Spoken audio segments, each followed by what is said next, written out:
Welcome guys, Deepa's किचनमध्ये स्वागत आहे। आज मी बनवणार आहे दोडक्याच्या सालीचे चटणी मित्रांनो। त्यासाठी लागणारे साहित्य बघूया। इथं घेतली आहे अद्रक लसणाची पेस्ट, तीळ, शेंगदाणे, चिंच, मीठ, मिरची पावडर, तेल आणि ही दोडक्याची साली आहेत। शेंगदाणे भाजून घ्यायचे सगळ्या आधी,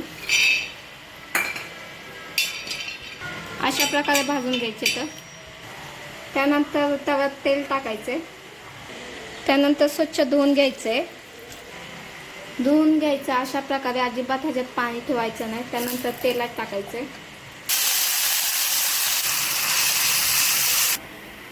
चिंचाला भिजून ठेवायचे थोडंसं पाणी टाकून। चांगलं लाल भाजून घ्यायचे तेलात। त्यानंतर तीळ टाकायचे। त्यानंतर अद्रक लसणाची पेस्ट, मिरची पावडर आणि मीठ,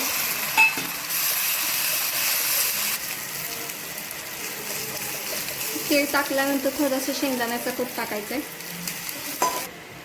त्यानंतर चिंचेचं पाणी टाकायचं।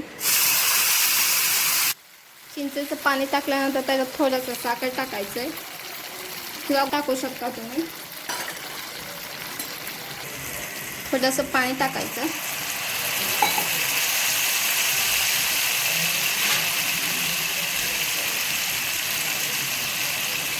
त्यानंतर प्लेट झाकायचे।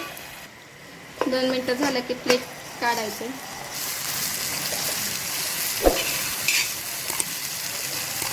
अशा प्रकारे आपली चटणी रेडी आहे मित्रांनो। दोडक्याच्या सालीचं एकदा नक्की करून बघा, नक्की तुम्हाला आवडेल।